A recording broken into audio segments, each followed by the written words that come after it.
মৌসুমীর সংসারে সবাইকে জানাই স্বাগত। শুভ সকালের অনেক শুভেচ্ছা, অনেক ভালোবাসা। আশা করি আপনারা সবাই ভালো আছেন। এই ব্লগটা দেখছেন শুক্রবারের ব্লগ। পুরো ভিডিও দেখার অনুরোধ রইল। আশা করি আপনাদের ভালো লাগবে। ভালো লাগলে একটু লাইক করবেন, শেয়ার করে দেবেন। আজকে আমার ইউটিউব চ্যানেল মৌসুমীর সংসার যতটুকু নিয়ে এসেছি, যারা পাশে আছেন তাদের জন্য, যারা প্রতিনিয়ত সাপোর্ট করছেন, লাইক কমেন্ট শেয়ার করছেন, আমার মেয়ে আর ছেলেকে ভালোবাসা দিচ্ছেন, তাদের সবাইকে জানাই অনেক ধন্যবাদ, অনেক ভালোবাসা। এইভাবেই পাশে থাকবেন যাতে আমার পরিবারের সদস্য আরও অনেক হতে পারে, আর যাতে আমার প্রতিটা পোস্ট ভিউজ হতে পারে। যে আশা নিয়ে ইউটিউব চ্যানেল খুলেছি তাতে যেন আমি সফলতা লাভ করতে পারি। আমি বিশ্বাস করি আপনারা পাশে থাকবেন। তো আজকে দেখতেই পাচ্ছেন শুক্রবার আগেই বলে দিলাম, তো ঋষির তো সকালে পড়া থাকে না। বাসি কাজ সেরে আমি রান্নাঘরে চলে আসলাম। আর সকালের টিফিন আজকে যা খেয়েছি টুকটাক খেয়ে নিয়েছি। আমি চা খেয়েছি, ঋষি জল বিস্কুট খেয়েছে। তো আজকে না একটু তাড়াতাড়ি করে রান্না করব, তো ওই জন্য আমি রান্না চাপিয়ে দিয়েছি। আর ঋষির বাবা এসেছে, ওই জন্য আজকে আরও না রান্না করতে অনেক দেরি হয়ে গেল। মানে টুকটাক রেশন অফিসের কাজ ছিল, আরও অনেক কাজ ছিল। তো হ্যাঁ, অনেকেই আমাকে প্রশ্ন করেন যে ওদের বাবাকে দেখায় না কেন। আসলে আমার বোন না, যখন আমি ফেসবুক খুলেছি কোনো দিনই ফেসবুক পছন্দ করতো না।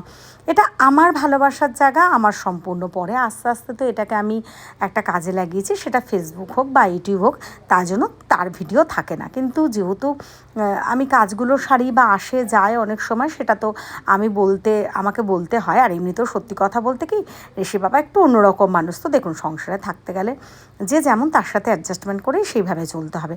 তাই জন্যই আমি তাকে ভিডিওতে দেখাতে পারি না। তো যাই হোক, কিন্তু তাই বলে যে আসে না ওরকম তো ব্যাপার নয়। আর এমনিতেও কি, এখন আরও আমাদের যারা চেনেন, আমি জানি না কে কোনখান থেকে ভিডিওটা দেখবেন, আমাদের সোদপুরের দিকে একটা গেঞ্জি কারখানাতেই ঋষি বাবা কাজ করে। বাইরেও গেছিলো, কিন্তু করোনার সময় পরিস্থিতিতে ফিরে আসে। তো তারপরে অনেক সমস্যা, আর সব কথা তো সোশ্যাল মিডিয়ায় শেয়ার করা যায় না। মানে আমাদের এই ঘরটা তো পুরো ভাঙাচোরা, যেটা আমি রান্না করি বা দেখেন, আমি গরমটা পুরো কাটিয়েছি যে বেড়ার ঘরটা।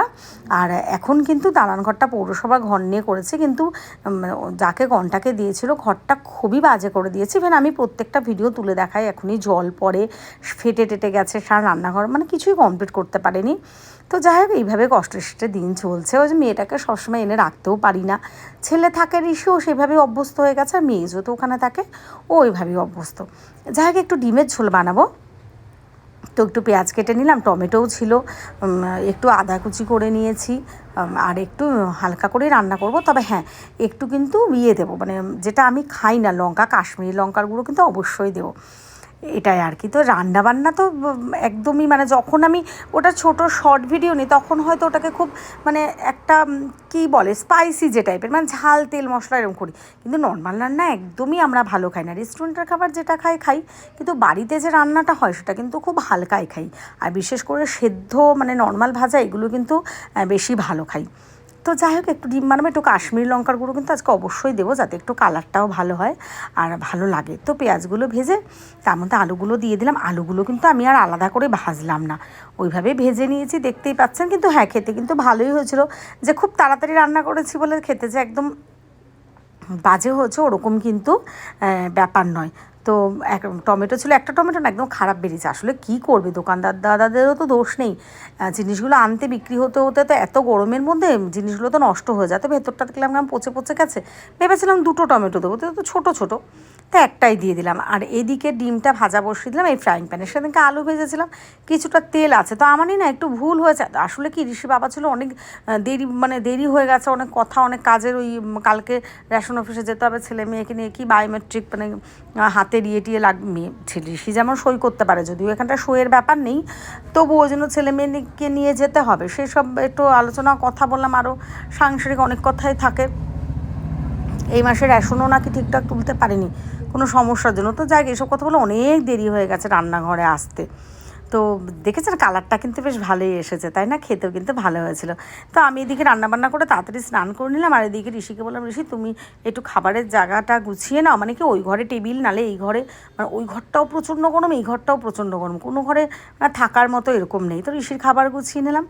ভিডিওটা ভালো লাগলে একটু লাইক কমেন্ট শেয়ার করে দেবেন। পুরো ভিডিও দেখার জন্য সবাইকে জানাই অনেক ধন্যবাদ, অনেক ভালোবাসা।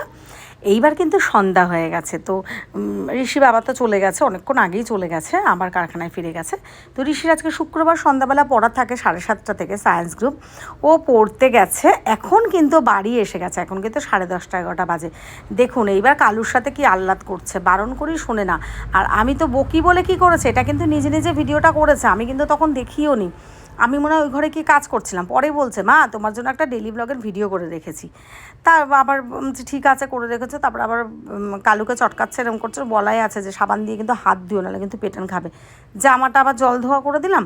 আর কালু কী করে, ওই যে ওরকমভাবে জুতোটা দেয় আর ও না মাথায় দেয়, মানে এটাতে ঋষিও খুব আনন্দ পায়, ও খুব আনন্দ পায়। আর ঋষি ওকে যতই চটকাক যাই করো কিন্তু কিচ্ছু বলে না, একদম চুপচাপ থাকে, ভীষণ ভালো। মানে কালুর সাথেও ওর সাথে ছোটোবেলার থেকে খুব ভালো বন্ডিং, দুজনের ছোটোবেলার থেকেই। তো যাই করে একটু আহ্লাদ করে নিচ্ছে। আজকের ভিডিওটা আমি এখানেই শেষ করব। সবাই ভালো থাকবেন, সুস্থ থাকবেন। আর রাতের খাওয়া কী দেখাবো, কারণ রাতে তো ডিমের ঝোল ভাত আছেই, ওই জন্য আর ভিডিওটা বড় করছি না। আমার চ্যানেল মৌসুমী সংসার সবাই সাবস্ক্রাইব করে দেবেন, পাশে থাকবেন। বড়দের প্রণাম, ছোটোদের ভালোবাসা। আজকে ভিডিওটা এখানে শেষ করছি, চোখ রাখুন পরের ভিডিওতে।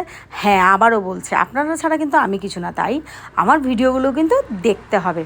চলুন টাটা, সবাই ভালো থাকবেন, সুস্থ থাকবেন, আমার পাশে থাকবেন। শুভরাত্রি।